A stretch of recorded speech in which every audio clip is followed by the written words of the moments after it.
잠자리 동화 빌 게이츠. 살금살금 깜깜한 교실에 누군가 촛불을 들고 들어왔어요. 어머, 빌과 엘렌이군요. 이 밤중에 교실엔 무슨 일일까요? 컴퓨터는 함부로 만지면 안 되는데 빌은 몰래 컴퓨터를 켰어요. 빨리 시작하자. 엘렌이 빌 옆에 바짝 붙어 앉으면서 말했어요. 빌은 다다닥 글자판을 쳐서 화면을 띄웠어요.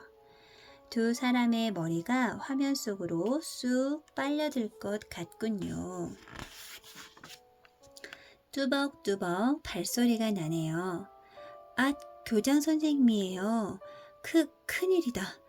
빌은 얼른 촛불을 끄고 컴퓨터도 껐답니다. 그리고 재빨리 책상 밑으로 몸을 숨겼어요. 교장 선생님은 아무런 눈치도 채지 못하고 돌아가셨어요. 휴, 살았다. 들키면 끝장인데. 두 사람은 도둑고양이처럼 책상 밑에서 얼굴을 마주보고 안도의 한숨을 쉬었습니다. 날이 환하게 밝아올 때까지 빌과 엘렌은 컴퓨터 앞에서 떠날 줄 몰랐답니다. 빌이 처음 컴퓨터를 만난 건 커다란 전시회에서였어요. 자, 여기에다가 숫자를 넣으면 아무리 복잡한 계산이라도 척척 해결됩니다. 컴퓨터 앞으로 사람들이 모여들었어요. 세상에 처음 선을 보인 컴퓨터는 고래만한 덩치에 기능도 아주 단순했어요. 하지만 이런 컴퓨터도 구경하기조차 힘들었지요. 학교에도 겨우 한 대가 있을 정도였으니까요. 빌은 밤마다 몰래 컴퓨터를 하러 학교에 갔어요. 수업 시간에는 많은 아이들이 서로 하겠다고 달려들어 만져보기도 힘들었거든요. 빌, 성적이 너무 많이 떨어졌구나. 매일 밤 어디서 놀다 오는 거니? 어머니는 빌의 성적표를 보고 몹시 화가 나셨어요. 저 사실은 매일 학교에서 컴퓨터 공부를 했어요. 빌은 기어들어가는 목소리로 겨우 대답했어요. 어머니의 바람과 기대를 잘 알고 있는 빌의 마음도 무거웠어요. 어머니는 빌이 아버지처럼 훌륭한 변호사가 되길 바라셨거든요. 빌은 고개를 숙인 채 어머니 눈치만 살폈어요. 더 이상 성적이 떨어지지 않는다면 컴퓨터 공부를 계속해도 좋다. 빌은 어렵게 어머니의 허락을 받았어요. 빌은 어머니와의 약속을 지키기 위해 공부도 열심히 했어요.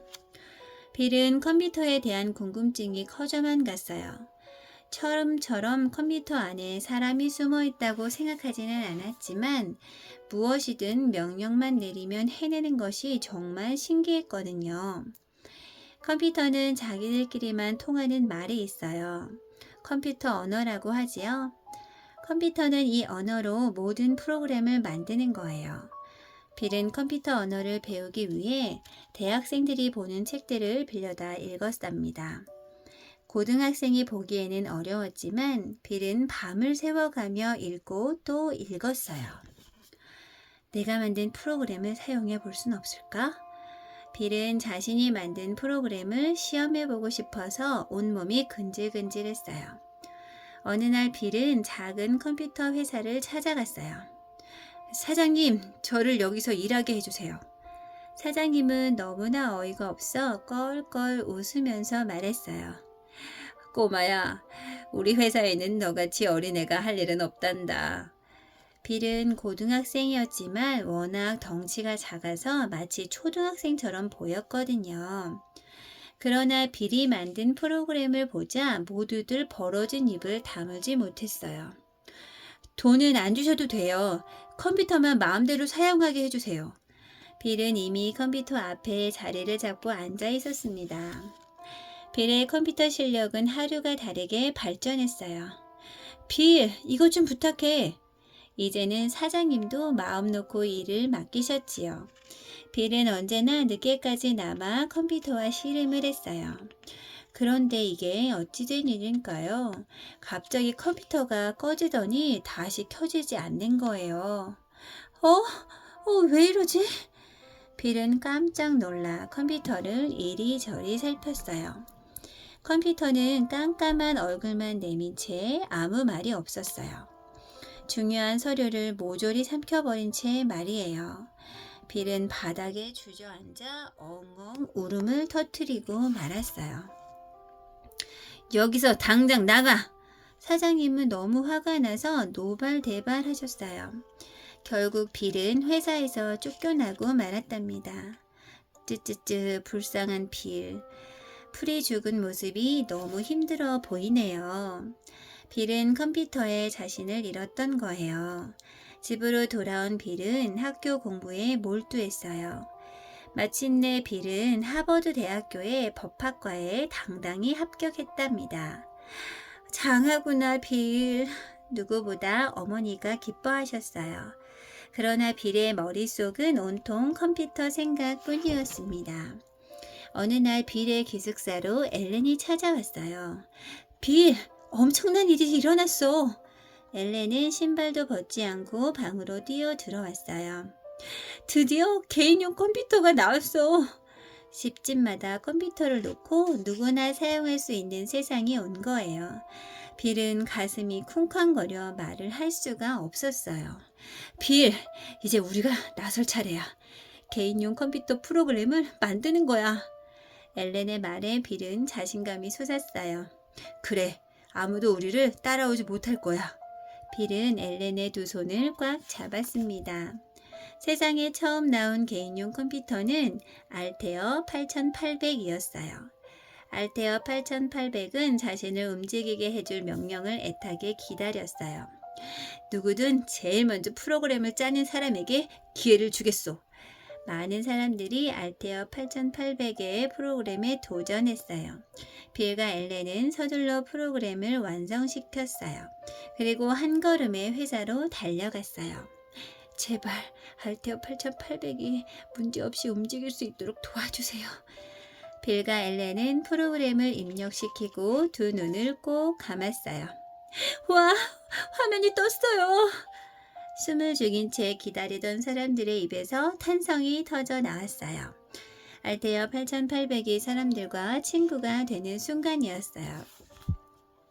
알테어 8800은 불티나게 팔렸습니다. 회사는 밀려드는 주문으로 즐거운 비명을 질렀답니다. 물론 빌과 엘렌의 이름은 너무나 유명해졌지요. 엘렌은 이 회사의 부장으로 취직을 하게 되었어요. 하지만 빌은 학교로 돌아가야 했어요. 빌은 법학책을 펼쳐 들었어요. 책 속에서 컴퓨터들이 어서 오라고 손짓을 하는 것 같았어요. 빌은 부모님께 자신의 생각을 말씀드렸어요. 학교를 그만두고 컴퓨터에 전념하고 싶어요. 부모님은 아들의 결심을 꺾을 수가 없었어요. 아버지는 빌의 든든한 후원자가 되어 주셨답니다. 이제 곧 새로운 컴퓨터 시대가 열릴 거야. 빌은 다가올 미래를 준비하는 멋진 청년이었어요. 빌은 엘렌과 함께 회사를 세웠어요. 이 회사가 바로 마이크로소프트사예요. 마이크로소프트는 마이크로 컴퓨터에 필요한 소프트웨어를 만드는 회사라는 뜻입니다. 빌은 친구들을 불러 모았어요. 누구나 쉽게 쓸 수 있는 프로그램을 만들자. 작은 아파트에 모인 젊은이들의 눈빛은 어느 별보다 밝게 빛났습니다. 빌과 친구들은 잠자는 시간, 밥 먹는 시간도 아껴가며 프로그램을 만들었어요. 빌 게이츠, 드디어 우리가 해냈어. 친구들이 달려와 빌을 껴안았어요. 빌은 프로그램을 다 만들고서도 믿기지 않아 멍하니 서 있었던 거예요. 모든 컴퓨터들이 빌의 프로그램을 달라고 아우성쳤어요. 프로그램은 날개 돋친 듯이 팔렸어요. 빌의 재산은 눈덩이처럼 불었답니다. 세계에서 제일 큰 부자가 된 거예요. 빌은 끊임없이 새로운 프로그램을 만들었어요. 덕분에 컴퓨터와 처음 만나는 사람도 빌의 프로그램만 있으면 금세 컴퓨터와 친구가 되었어요. 지금 우리가 쓰고 있는 컴퓨터 안에도 빌이 만든 프로그램이 아주 많답니다. 빌은 자신이 벌어들인 돈으로 많은 컴퓨터를 샀어요. 저 멀리 아프리카나 가난한 나라의 어린이들에게 선물하기 위해서지요. 하지만 세계 최고의 부자 빌의 생활은 언제나 변함이 없었어요. 아마 오늘도 빵 하나로 끼니를 대신하며 프로그램 만드는 일에 정신을 팔고 있을 거예요. 빌 게이츠의 아버지는 변호사였습니다. 어머니는 빌 게이츠가 아버지처럼 변호사가 되길 소망하셨지요. 그런데 빌 게이츠는 컴퓨터에 관심을 가졌습니다. 그리고 마침내 대학도 중도에 포기하고 컴퓨터 프로그램을 만드는 회사를 차립니다. 그런 그가 세계 최고의 부자가 되고 세상을 바꾸어 놓는 주역이 됩니다. 바로 자신의 적성을 찾아 그 놀라운 성과를 보인 것이지요. 오늘날 우리는 아이들에게 적성에 맞는 일을 할 수 있도록 부모가 노력해 주는 것이 당연하다고 여깁니다. 그 중심엔 바로 빌 게이츠가 있습니다. 자신이 좋아하고 자신의 성격에 맞는 일, 그 일을 통해 행복을 느낄 수 있는 적성. 우리는 빌 게이츠를 통해 적성의 힘이 얼마나 놀라운 것인지 알게 되었고, 그 적성대로 자신의 길을 갈 수 있도록 든든한 후원자가 되어준 빌 게이츠의 부모처럼 되고자 한답니다. 잘 할 수 있는 일, 즐거워할 수 있는 일, 그 일이 무엇이든 그 분야의 새 역사를 쓸 사람은 빌 게이츠처럼 적성에 맞는 일을 하는 사람이 될 것입니다.